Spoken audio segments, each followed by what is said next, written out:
The subject of African Americans in United States military history is one that has been largely overlooked by historians and the media. But blacks have been a part of the military system throughout our history, serving valiantly in every war, including the American Revolution. However, it was not until July of 1866 that blacks were permitted to enlist in the regular army. At that time, new legislation authorized enlarging the army, greatly depleted by the discharge of wartime volunteers. The Act of Congress raised the number of cavalry regiments in the regular army from 6 to 10, and infantry regiments from 19 to 45. Of these new regiments, 2 of cavalry and 4 of infantry were to be segregated black units. Principal motives for black enlistments included social advancement and economic independence. The Army offered a career with a small but reliable salary, with adventure, travel, and prestige as a bonus. As proud, dedicated soldiers, they hoped that their performance would gain them respect. Many soldiers of the black regiments were recruited from the United States colored troops who served in the Civil War. Other enlistees came from the New Orleans area, the fringes of the southern states, and from large northern cities. They were former slaves as well as freedmen. They were trained and led by white officers who sometimes considered assignment to black units to be detrimental to their careers. Several of the black regiments performed brief duty in the South, assisting in the government's program of Reconstruction. By the late 1860s, however, all of these regiments had been assigned to duty on the western frontier. The 4 infantry units, the 38th, 39th, 40th, and 41st, had now been reorganized into the 24th and 25th. The story of the taming of the frontier is incomplete without including the achievements of the black soldiers who came to be called the Buffalo Soldiers.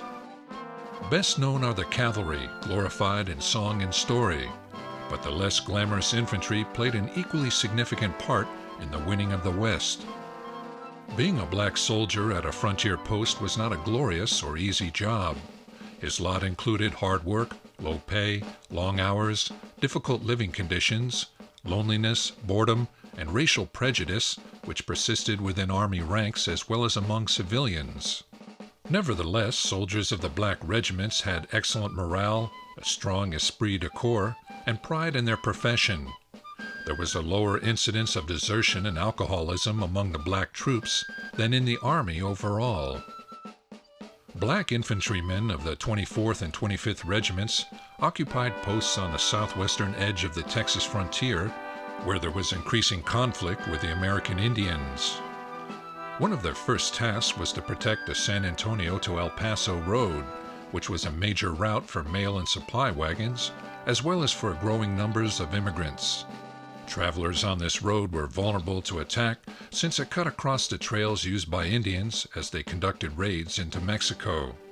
To provide military protection for this road, the government built a chain of forts, including Forts Davis, Clark, Bliss, and Stockton. On July 31, 1870, after a march of about 350 miles through the summer heat of Texas, 2 companies of the 25th Infantry arrived at Fort Davis, joining members of the 24th already stationed here. These miles were the forerunners of thousands more to be covered by the foot soldiers as they performed a variety of duties in and around Fort Davis over the period from 1868 until 1880. The duty would take the men to the border country along the Rio Grande, to the Mescalero Apache Reservation in southern New Mexico, and to numerous mail stations and Army camps on the trails crisscrossing West Texas. The black infantry would play a significant role in the many battles and skirmishes that marked the Indian Wars. The black infantrymen at Fort Davis were involved in all the usual tedious daily soldier routines of the garrison. They put in long, tiring days arising long before sunrise, doing their assigned duty, practicing drills, and occasional guard duty. They marched in a dress parade every evening except Saturday. They marched in full uniform while the post band played. All watched as the American flag was lowered at night. One manifestation of unit pride could be seen in the excellent black regimental bands. The 25th Infantry Band, after reassignment to the Dakota Territories, was in demand to perform in parades and concerts, and often provided accompaniment for hops or dances. These Buffalo Soldiers kept busy even after sundown. Some had never learned to read or write, and so using the post chapel as a classroom, the regiment's chaplain taught them lessons in reading, writing, math, science, and history. Some of the Buffalo Soldiers served as strikers. This meant that they worked as servants for the officers' families, which provided them with extra income and often exempted them from routine drills and guard duties. All single enlisted men were quartered in barracks. Few of the enlisted soldiers were married during this period, as special permission was needed from the company commanders. Also, unattached women were scarce on the post. Enlisted men were sometimes married to laundresses and officers' servants. Living conditions for families of married enlisted men were crude at best. The Army neither provided for their housing nor assumed any responsibility for them. Therefore, they were forced to live in whatever type of shelter they could find. The enlisted black soldier's status as a married man did not prevent his being transferred as the needs of the service dictated. Although officers' families were provided with private living quarters, the only women that were recognized as part of the frontier life at the forts were the laundresses and the hospital matrons, who were allowed to live on the post and were provided rations and medical care. The infantry Buffalo Soldiers provided numerous services on the post, such as cooks, bakers, carpenters, masons, and other mundane tasks. The black soldiers also provided an invaluable service on the frontier by building military roads, guarding stage stations, escorting government supply trains, survey parties, freight wagons, and mail coaches, going on scouting patrols, guarding water holes and river crossings. Among the accomplishments of the Buffalo Soldiers at Fort Davis was building new roads through Wild Rose Pass and Muskies Canyon, and establishing and operating lumber camps known as pineries.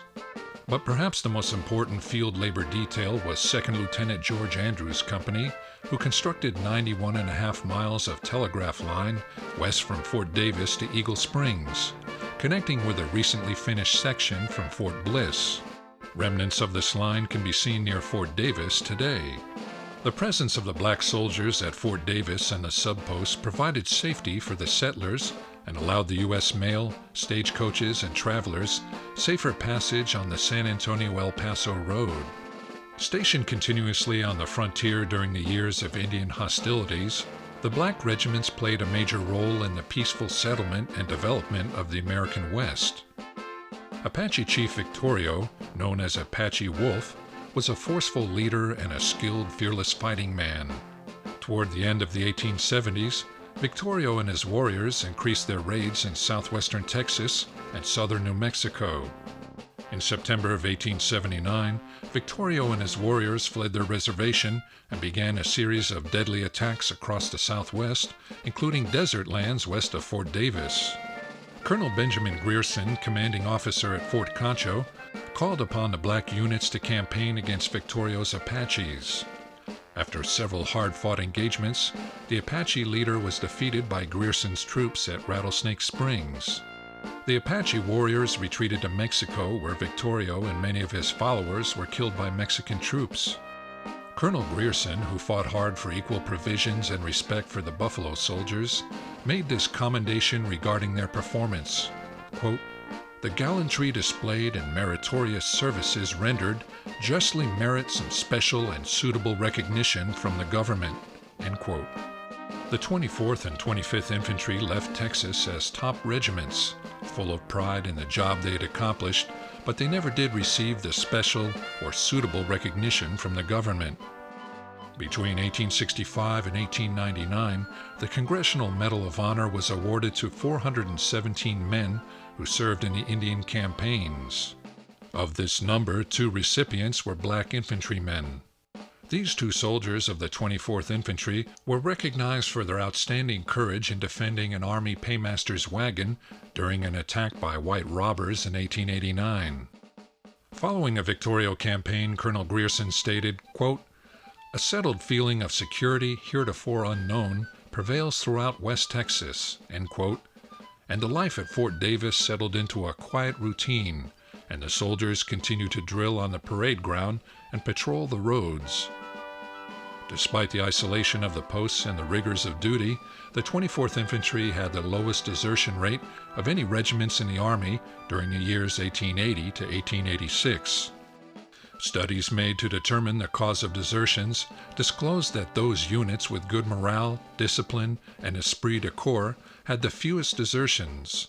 The black recruits faced the same hardships as their white counterparts, such as low pay, limited medical care, loneliness, boredom, and non-military assignments, but the black soldiers admirably resisted temptation to desert. The blacks were more content in the Army than their white comrades, and therefore drunkenness, a curse in the frontier army, was lower than white regiments. A combination of many factors had enabled the black infantry regiments to develop a strong esprit de corps, but most important was the fact that they were all black regiments. There was a strong desire among the men to prove that they could soldier as well as the white troops. Being a black infantryman was for the most part a thankless job. There was certainly nothing very romantic or exciting about some of the soldiers' duties. However, the infantry played a vital role in eventually destroying the Indian spirit and pacifying the frontier.